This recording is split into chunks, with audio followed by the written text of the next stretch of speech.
Alright guys, welcome back to Formula 1 news. In the wake of Lando Norris' shock maiden victory at the Miami Grand Prix, belief is starting to re-emerge at McLaren and Ferrari that this championship may still be alive. Ferrari especially have major upgrades planned for Imola, and Fred Vasseur reckons that when they arrive, Ferrari will absolutely be fighting for victories. Are we witnessing the beginning of the end of the Red Bull domination in real time? Very much enjoyed to your thoughts in the comments below. Hit the like button if you enjoy. Subscribe if you're new as always, I greatly appreciate it. Absolute scenes after yesterday's Grand Prix, of course, and a couple of updates on the results of it actually. Firstly, we have from Sainz. He crashed into Piastri while taking this position very aggressively, ruining Piastri's race actually, unfortunately, as well as a result. This was given a 5-second penalty, which was kind of interesting just because I thought the standard was now a 10-second penalty for such instance. It would have been 5 seconds last year, but this year so far, instances like this have been given 10-second penalties. So I'm not exactly sure why it was only a 5-second one, but as you guys can see, we've got Piastri here who then dropped back. This is Perez, that's Hamilton.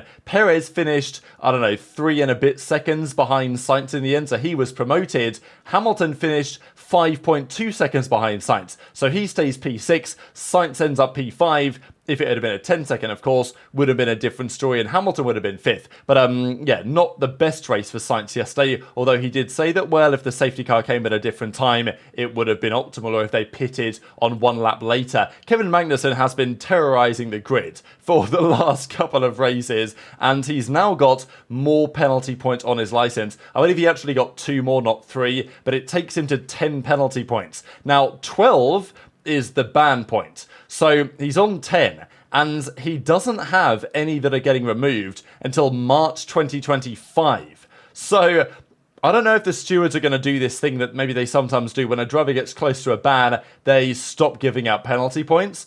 But you've got to say, if Magnussen doesn't change what he's up to lately, this guy is for sure getting banned from a race. Like, he's got nigh on another year. He might not even be in the car next year either. I mean, it's possible. They're definitely putting Behrman in, and maybe if Magnussen gets banned for a race, then it's possible that Behrman comes in already. And if you do get banned, you then go down to 0. So if he does get banned, it's like, all right, miss 1 race, Behrman comes in, and then he's back type thing, possibly. Not really a great look for Magnussen or for Haas. He has been a good team player this year, but of course, they're losing the Hulk next year to Sauber, right, Audi as it's going to be in the future, and Magnussen hasn't really been impressing many, apart from the fans of exciting races, because Magnussen has been crashing into everybody, causing safety cars, and as a result, we got a different Grand Prix winner yesterday. It may have happened anyway, but it would have been rather unlikely. Lando had immense pace. It may not have been enough, but the safety car, of course, massively played into Lando's hands, and he capitalised emphatically. Few other things are around the grid as well. Adrian Newey, hot property right now in Formula 1 on the weekend where it was official his departure from the team. He has been getting courted by many. This is Toto Wolff, who did not want to disclose what he was discussing here with Newey, and saying, oh, look, Adrian, it's not all that bad. Come and join the party. But Mercedes have got to be embarrassed, haven't they? Like, let's be honest. 88 seconds was the distance last year between Lando Norris, I believe, in last year's McLaren, and Max Verstappen, last year's race winner at Miami. This year, he won by 7 odd seconds. So in a 12-month time span, McLaren have, to be fair, under the cost cap, because I've been critical of the cost cap because the feeling is that, well, once you're ahead, it becomes very difficult to catch up because you can't just spend an infinite amount of money. And I do think there is truth to that, but it is shown that it is possible under the cost cap to actually make serious progress, as McLaren have done. Are they at Red Bull's level? No, not yet, but they may well get there. And McLaren aren't stopping with the upgrades, by the way. It wasn't like this is a one and done. There's 2 more major upgrade packages on the way for McLaren, and they've got a few more parts probably coming to Imola, because I imagine basically every team will do. So Fred Vasseur as well commented on the Newey to Ferrari stuff and basically didn't want to address it directly, which is fair enough. But he did say that many people from all of the teams are having interviews in Maranello, not just from Mercedes. So yeah, kind of throwing a dig in there maybe at Toto, and obviously we believe that they're trying to court Adrian Newey, and why wouldn't you? But Vasseur's basically saying, yeah, Ferrari, this is the place to be right now. There's loads of guys from loads of teams having interviews at Maranello to potentially join Ferrari, from Red Bull, from Mercedes, from elsewhere, and just shows that Ferrari are on a good path. and they haven't changed their car in some time, and they were still pretty competitive. Leclerc ended up a couple of seconds behind Max, which was commendable given the circumstances. Red Bull are, however, trying to secure some of their other guys. The belief has been over the last few years, really, that Red Bull have not exactly tried to distance themselves from Newey, but they have tried to ensure they have another option. And Pierre Wache has now been their technical director for a bit of time. He has been courted heavily by Ferrari. That's not happening, though. They've extended his role until 2028. At least that's the rumours of today. So, this is a good move for Red Bull, but it's something that they basically have to do because, if they lose Wache, they lose Newey, they lose others, it ain't looking good. One other they may lose is Jonathan Wheatley, of course, a recognisable man here on the right-hand side. Rumour has it he's looking to take on a more senior position, potentially somewhere else, or a director role, whether that's even like team principal at Alpine or something, I don't really know. But there is a theory, he's kind of Horner's right-hand man in a way, he's their sporting director. It's plausible. He was with Benetton in the 90s, joined Red Bull in 06, similar time frame to Newey, of course. He's been there for a long time. Newey departs. You can totally understand why you might find many others in a similar position thinking similar thoughts. That, well, if Adrian's gone, maybe it does make sense that now is also the time that he should potentially step away from the team. So that's one thing to look for. But let's talk about this Grand Prix, right? Because Lando finally gets his victory. 1 pole, 2 sprint poles, 16 podiums. I think it was only a matter of time. The amount of second places that he's had behind Max, it was only a matter of time, I think, until Max, either his car blew up and Norris was there to capitalise, or he just had straight up better pace. Now, there has been some debate on the pace of Verstappen and whether it was influenced by the crash into the bollard. Now, at the end of the day, the crash into the bollard was Verstappen's fault. It's not like it was an incident that wasn't his fault. He went over the chicane, he crashed into the bollard, and any damage he got as a result is on him, right? But maybe what we're really interested in is how quick is that McLaren compared to the Red Bull.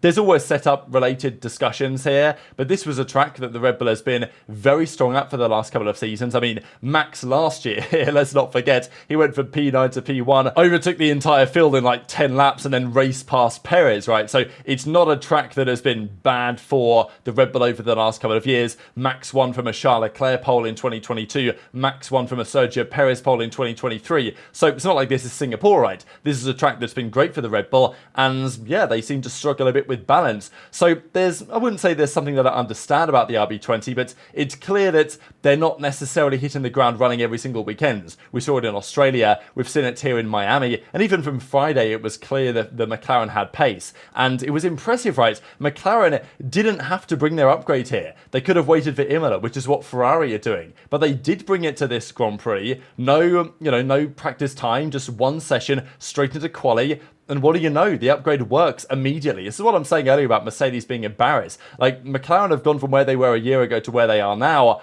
Mercedes have done nothing in that time frame, and McLaren had the confidence to bring a big upgrade here. Mercedes bought some things as well, but they maybe worked, but not especially substantially. Now, Verstappen's car, we believe, was damaged. There was some, let's say, disagreement on this between Verstappen and Horner, because Verstappen was asked about this and said, well, I don't really think there was damage. The car basically felt the same before and after. So that was interesting to hear, but Horner said, no, there was significant damage to the floor, which I believe there was. Actually, we can have a look at the image of that in a second. But as Verstappen says, not our strongest weekend in terms of race pace. And look, Verstappen's car may have been marginally damaged, but we saw a similar thing in Miami than we saw back in, let's say, Australia, when Perez, in an undamaged car, just was pretty slow, and Hamilton in a tractor was on his rear basically the entire Grand Prix. This was the damage, by the way. So here he is crashing into the bollard, coming over this chicane, and at about this point, right about here, he crashes down onto, I guess, where the bollard was situated before he kind of got rid of it.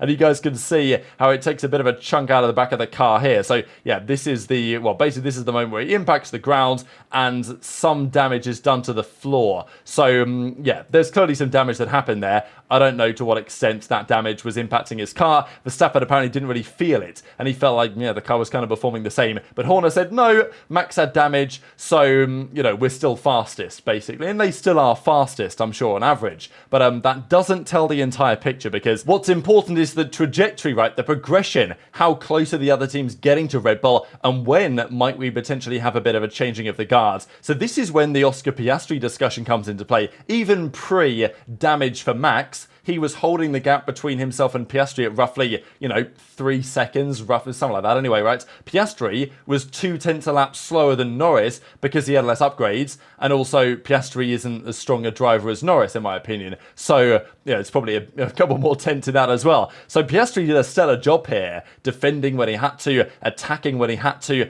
and didn't have the full upgrade package. So, that was 2 tenths per lap that he was losing because he didn't have the full upgrade package, and McLaren's upgrade was worth 4 tenths a lap, which is mega. I mean, we've been hearing about upgrade packages from other teams. Well, if we can unlock 2 tenths, that's a good step at this point in the regulation cycle, which is probably fair enough. But the idea that, he's putting on 4 tenths a lap in terms of pure performance on one upgrade package is a massively big deal, because this isn't their only upgrade package. So, yes, Verstappen had some damage and the strategy did not favour him after the safety car, but Norris's pace was, in Verstappen's words, insane. And there was simply no answer to that from Max. McLaren, by the way, have more upgrades in the works. As I say, it's not the only one. I don't know to what extent they're going to change things in Imola, but they will have more things arriving during the rest of the season. Silverstone, I imagine, is a race that they will probably target, and therefore the discussion now turns towards Ferrari, because we clearly seeing that McLaren 4 tenths a lap improvement, that is surely going to be enough to compete with Red Bull on more circuits than just this one. Now, Red Bull will also bring some things to Imola, I imagine. Most teams will. So maybe it's going to be, well, you take a big step forward, but we take another smaller step forward and you can never really catch them. But Ferrari have been gassing up these Imola upgrades for a while now. Ferrari are pretty confident. They understand their car. China was a bit of an anomaly, so we'll see how that works. But Charles was asked, when are the upgrades coming? And he says, yeah, it's soon, with a big grin on his face. And that's the general feeling right now, because yesterday's Grand Prix, Ferrari were not far behind Max. Like, Leclerc was very competitive with Max the entire race, finished only a couple of seconds behind. Sainz a bit further back and of course had the penalty, but finished on track ahead of Sergio Perez, and they've got more upgrades coming, and this is meant to be a big one. They haven't really brought anything Ferrari since the first Grand Prix. They could have brought those upgrades, brought them further forward and had them already on the car, but no, they're going to wait for Imola and they are going to go full-blooded on the attack at that point. And that is the feeling of the team, that this is absolutely not over yet. The feeling is that it might be game on still in terms of this year's championship if Ferrari are there. I still think Max is going to win. I still think he's going to win most races. But I think there's a very plausible chance that we go weekend to weekends not really knowing whether the Red Bull, the McLaren or the Ferrari is actually going to be the stronger car. It's crazy that Mercedes aren't in that conversation, to be honest, but they're not even anywhere near. So Fred Vasseur was commenting on this and talking about how even a couple of tenths, that is a massive difference in terms of, let's say, qualifying position. But this I thought was very interesting. Red Bull is still ahead. Without the safety car, Max probably would have won and still took pole position, which is still why they've got the advantage compared to a year ago. However, now when we do a good job and put everything together, we can apply pressure. That I think is an interesting point, because Verstappen was forced into pitting probably earlier than he would have liked to because of the undercut risk from Leclerc. And I think Vasseur says that they were very comfortable, Ferrari, that their car can make it to the end on a very long stint on the tyres because they have great tyre deck. So they could pit very early on lap 19, comfortably knowing that Charles would manage to the end of the Grand Prix, and Red Bull were forced to react. They had to box, which actually played into the advantage of Norris, right? If Ferrari weren't as competitive as they were, Verstappen could have gone longer on those tyres and probably taken advantage of the safety car in the same way that Norris did. But because Ferrari actually were there or thereabouts putting pressure on, that meant it didn't force Red Bull into a mistake, but it forced their hand on strategy to some degree. And Horner admitted they had to react to Charles. That's why we reacted. So Red Bull are no longer in this world where they can do literally anything and still win. They have to do good strategy. They have to make the right decisions. They have to respond to others. They can't just be entirely proactive and do whatever they want. They have to be somewhat reactive now, Red Bull, because they're not infinitely far away everywhere. And maybe they'll still be infinitely far away most.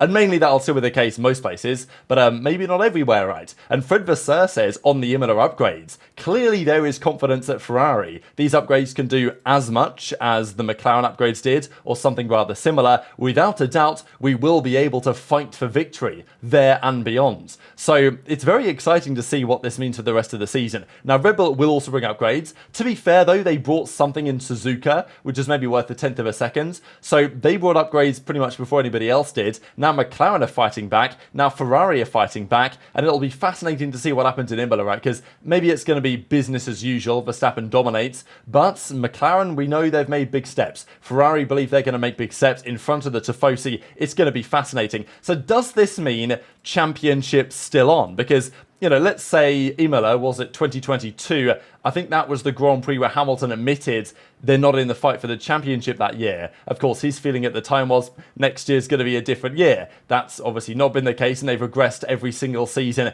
since then. And McLaren have, well, nearly double the points of Mercedes this season, which is, of course, massively embarrassing for the Works Mercedes team. But in terms of championship standings, it's not out of the realms of possibility. This is the driver's standings. Verstappen's at 136, Perez at 103, Leclerc at 98, Norris now at 83 alongside Sainz. Of course, winning on countback because of his Grand Prix victory this season.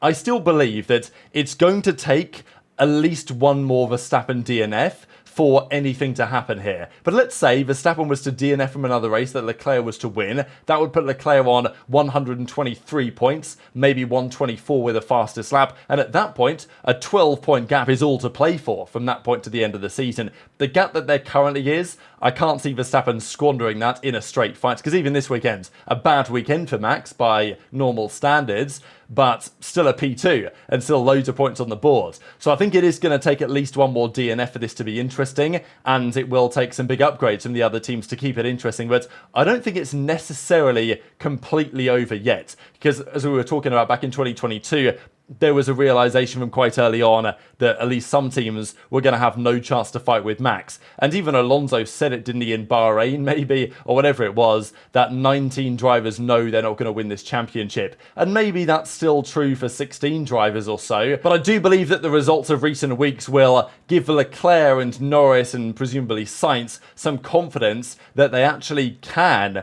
potentially take this championship away from Verstappen. And if not this year, certainly next year, it becomes a very plausible situation. So we'll see if that Ferrari upgrade works. The McLaren upgrade worked, absolutely. There's no two ways about it, and they've got more to come. If the Ferrari upgrade does something not necessarily similar, but in the same kind of ballpark, then wow, I think we genuinely do have a season on our hands at that point, assuming Red Bull also don't bring an upgrade that's worth 4/10 of a second. So very much to your thoughts on all this stuff in the comment section below. Hit the like button if you enjoyed. Subscribe if you're new. Take care, and I'll see you next time.